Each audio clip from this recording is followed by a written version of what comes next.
Good morning guys, welcome back to my channel. तो आज दिन की शुरुआत होती है चाय बनाने से। और यहाँ पापा कह रहे थे चाय बना दे और वो दूध लेके आ गए थे, तो मैं चाय बनाने जा रही थी।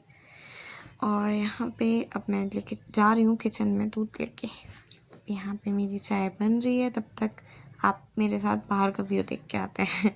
चलो, बाहर का वेदर तो बहुत अच्छा है, आज धूप नहीं है। तब तक मैं ब्रश कर लेती हूँ। दैन उसके बाद मेरी चाय बन चुकी है, अब मैं जाके देखने जा रही हूँ। और यहाँ पे मम्मी मुझे कह रही है झाड़ू पोछा कर दे, बहुत दिनों के बाद हाथ में आई है। तो मैं वही झाड़ू पोछा करके रेडी होके मिलती हूँ बाद में। अब मैं रेडी हो चुकी हूँ। बाय द वे, मेरी आज अकेडमी की क्लास थी एडवांस 4 घंटे की, बट मैं गई नहीं।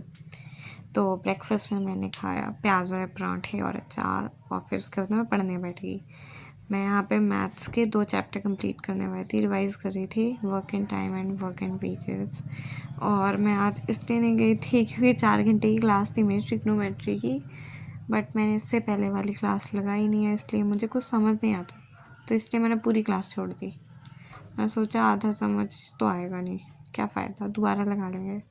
दैन इस करके मैं गई नहीं, तो सोचा घर पे ही पढ़ लूँ। फिर उसके बाद यहाँ पे मेरे कंप्लीट हो गए थे चैप्टर। फिर मैं थक गई थी, रात को जग रहा था तो इसलिए नींद पूरी नहीं हुई थी, तो मैं पढ़ने के बाद सो गई थी। अब उठी हूँ। अब उठने के बाद मैंने खाना खाया है। दैन अब मैं फिर से पढ़ने बैठ गई इंग्लिश के 1 वर्ड किए, 1 वर्ड सब्स्टिट्यूशन। दैन उसके बाद मैंने कुछ ग्रामर रूल्स पढ़े थे इंग्लिश के। दैन अब मैं यहाँ पे, ये मेरा टाइम हो गया था, वैसे भी 4 बज गए थे, तो मेरा व्लॉग यहीं एंड होता है। Okay, bye bye.